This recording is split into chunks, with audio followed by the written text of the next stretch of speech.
예, 안녕하세요. 더마허브 스킨룩스 프로젝트입니다. 저번 시간부터 해서 화장품이 피부를 망친다의 저자인 우측이 선생님의 우측이식 피부 관리에 대해서 이야기를 하고 있잖아요. 투명한 피부를 원한다면 화장품부터 버려라?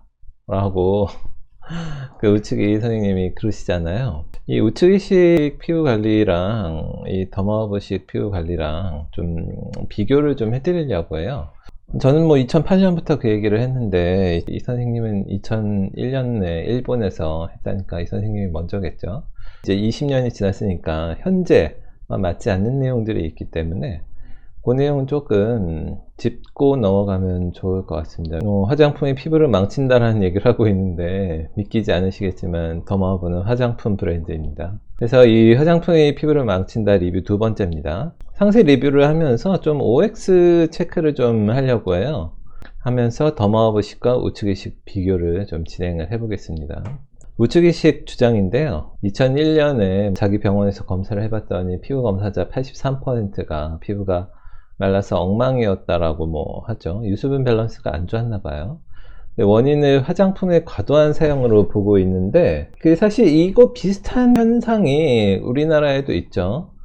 이 원인이 화장품의 과도한 사용도 있는데 모든 화장품을 과도하게 써서 그렇다라기보다는 특정 제품의 과도한 사용, 특히 이제 스크럽제나 필링제 같은 거를 과도하게 사용했을 때 이런 현상이 쉽게 생기고요. 그런 제품이 아닌 경우에는 거의 접촉성 피부염인 경우가 많죠. 이 사실 2001년도 이 책이 처음에 쓰였을 때의 기본 근거가 됐던 그 시절에는 별로 없었는데 지금 우리나라는 레이저의 과도한 시술이 굉장히 큰 요인입니다. 제가 봤을 때 이거는 저희 추정이니까 해당 논문이 우리나라에 없거든요. 해당 논문이 아마 안 나오겠죠. 요거는 시술하시는 분들이 자기들이 시술한 게 피부가 악화된 주 원인이다라고 하는 논문이 나올 리가 없으니까. 근데 아무튼 이제 레이저의 과도한 시술이 당시랑 지금이랑 좀 차이예요. 그리고 우리나라랑 일본이랑 우리나라가 정말 레이저 많이 하죠. 그리고 또 우리나라만 또 좀 이런 현상이 있는데 약물의 과도한 사용, 특히 이제 스테로이드 제제 과도한 사용이 요 원인 중에 하나거든요. 그래서 책의 내용이랑 조금 다릅니다. 책처럼 그냥 간단하게 화장품만 끊어서 모든 게 해결되진 않죠. 그게 100%의 원인도 아니고. 우측이식의 주장을 보면은 화장품을 끊으면 피부결은 다시 살아난다. 뭐 살아날 수도 있고 안 살아날 수도 있죠. 이거는 원인을 찾아봐야 돼요. 이 화장품을 끊으면 염증은 사라진다. 이거는 아니죠. 근데 염증이 있는 피부는 화장품을 안 쓰는 게 좋은데, 근데 뭐 화장품이랑 전혀 상관없이 염증이 생긴 경우에 화장품을 끊는다고 염증이 사라지고 이건 아니죠. 기초 화장품은 마약이다? 라고 해놨는데 아니죠, 당연히. 근데 의존증이 있을 수 있다라고 하는데 사실 그거는 우리나라 같은 경우에 특히 이제 스테로이드 제제에 해당되는 내용이죠. 비싼 화장품에 유혹에 빠지지 마라. 이건 맞는 얘기죠. 더마허브식 견해를 좀 말씀을 드리면은 염증 상태인 피부가 그냥 화장품만 끊는다고 증상이 소실되진 않아요. 이러면 참 좋은데 조금 도움이 될 수도 있죠. 왜냐면은 이 염증 상태를 유발시킨 게 화장품일 수도 있으니까. 근데 이제 염증 상태를 유발한 원인을 정확하게 파악하는 게 훨씬 더 중요합니다. 레이저 화상 아니라도 그냥 뭐 일광 화상 같은 경우에 염증 상태가 유발이 됐다고 쳤을 때 이거는 그냥 화장품 끊는다고 그냥 낫진 않죠. 특히 우리나라 20대에서 50대 여성이 이제 피부에 외부 자극을 가하는 모든 요소를 좀 평가를 할 필요가 있어요. 요거를 잘 안 하시는데 일반적으로.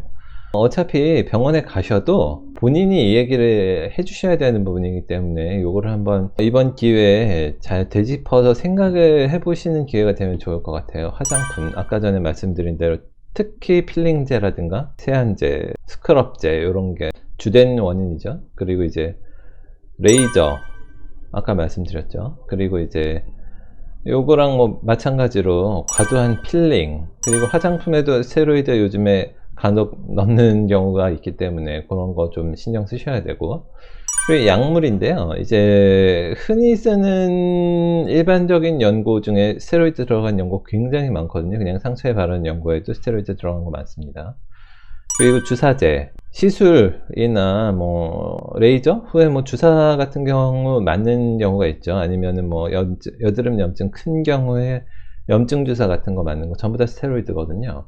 이런 게 의존증이 생길 수가 있어요. 이게 필요해서 쓸 수 있는데 이게 횟수가 너무 많아진다 이러면은 좀 생각해 보셔야 됩니다. 수액 제제, 우리나라 사람들이 진짜 수액을 많이 맞는데 수액에 이 스테로이드 제제를 넣는 경우가 사실 흔하거든요. 이게 수액에 스테로이드를 넣는 것 자체가 뭐 나쁘다고 말씀드리고 싶진 않아요. 뭐 그거는 처방하시는 병원의 노하우이기 때문에.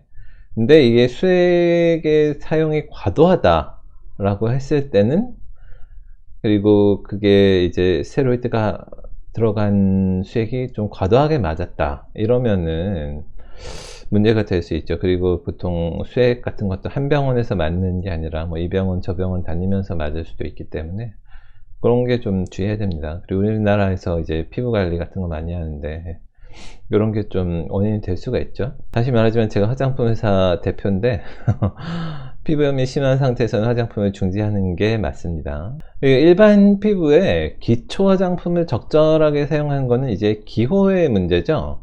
우리나라에서 이제 남자들이 기초 화장품의 사용 빈도, 사용량 이런 게 좀 늘어나지만 약간 연세 있으신 분들 같은 경우에는 안 쓰시기도 하시잖아요. 그래서 이런 건 기호의 문제라고 보거든요. 아까 비싼 화장품에 뭐 연연할 필요 없다라고 했는데, 이게 저희가 제품을 제조하는 입장에서 말씀드리는 거는, 단가를 결정짓는 거는 뭐 여러 가지 요소들이 있지만 가장 큰 요소가 이제 제조 수량이에요. 더마워브가 그 큰 화장품 회사처럼 뭐 몇십만 개씩 찍을 수 있으면 한 번에, 그러면 단가가 지금보다 훨씬 싸질 겁니다.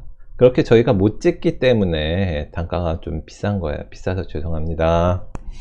저희 제조 수량이 많아지면은 단가는 저희가 좀 더 낮출 수가 있습니다.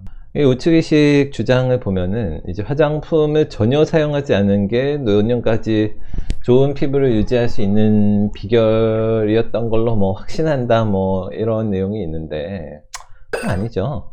화장품을 전혀 사용하지 않는 우리 주위에 그 노년의 남성들이 많잖아요. 그분들 뭐 다 피부 끝내주게 좋은 것도 아니고, 이 좋은 피부를 유지하는 거는 요소가 굉장히 많기 때문에 이거를 딱 요 화장품을 전혀 사용하지 않는다고 요거가 개런티가 된다 라고 말씀드릴 수 없죠. 좋은 피부를 유지하는데 중요한 요인이 광노화거든요. 누구도 부정할 수 없는 사실인데, 광노화를 가장 억제하는 건 아무래도 또 선크림이다 보니까 선크림은 화장품이잖아요. 그래서 요거는 뭐 맞다고 볼 수 없는 얘기죠, 요 주장은.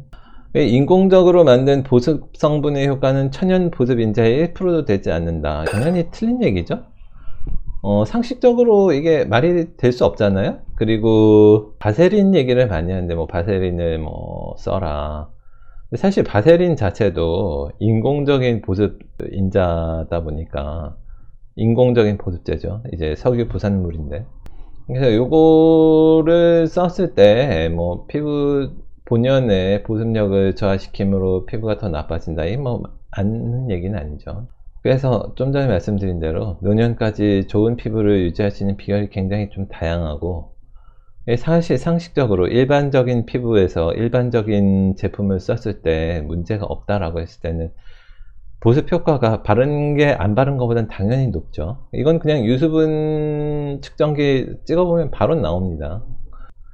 결론적으로 말씀드리면, 이제 요 책이 쓰여진 시점이랑 비교했을 때 지금 20년간 요 화장품 관련해서 많이 좀 바뀌었고요. 그리고 최근에 요거보다 더 큰 변화가, 사실 우리나라 같은 경우에 소비자 인식이 굉장히 많이 변해있는데, 제가 봤을 땐 좀 과도할 정도로 이 성분 타령을 하고 있거든요. 성분에 대해서 그렇게 집착할 필요는 없는데, 뭐 너무 좋은 성분, 뭐 무자극 성분에 좀 과도하게 집착하는 경우들이 있어요. 근데 사실 일반 피부는 그냥 웬만한 시판 화장품 써서 문제 없으면 크게 문제가 없다고 보거든요. 그리고 이 화장품은 천연 보습 인자의 조성을 벤치마크하는 게 기본이죠. 대표적으로 우리 몸에서 나오는 피지가 대표적인 천연 보습인자인데, 피지라는 게 물과 기름이 잘 섞여 있는 거거든요. 뭐 지방산이랑 함께. 근데 이 화장품이 딱 그 조성을 똑같이 하는 겁니다. 그래서 노화에 따라서는 이제 피지선이 줄어들게 돼 있어요. 이제 할머니 피부들이 건조한 피부 이유가 피지선이 위축돼서 그런 거거든요. 근데 이제 피지선이 위축되기 때문에 피지가 갈수록 적게 나오기 때문에 이건 화장품의 사용 유무랑 전혀 상관없이 남자 노인들도 똑같은 현상을 보여요. 화장품을 전혀 안 쓰시는. 그리고 화장품을 별로 안 쓰는 이제 몸통, 뭐 팔다리 이런 쪽도 건조해지기 때문에 화장품이랑 상관이 없는 얘기고, 그래서 노화에 따라서 피지선이 위축되기 때문에 적절한 제품 사용, 보습제죠. 요거는 유익할 수가 있다 라는 말씀을 드립니다. 아까 이야기 나온 대로 뭐 천연 보습인자의 인공적인 오일이나 크림을 바르는 거는 피부 본연의 보습력을 저하시키므로 피부가 더 나빠진다. 뭐 거의 틀린 얘기죠. 네, 오늘은 이렇게 해서 덤허브식 피부관리와 우측이식 피부관리에 대해서 좀 비교해서 말씀드렸고요. 덤허브식이 이게 제가 견해라고 말씀드렸는데, 이거는 저의 견해입니다. 제가 여러 가지 경험을 통해서 나온 얘기이기 때문에, 혹시 여기에 대해서 좀 이견이나 토론하시고 싶으신 내용이 있다면은 요건 댓글로도 좀 부탁드리겠습니다. 오늘 영상은 여기까지 하겠습니다. 고맙습니다.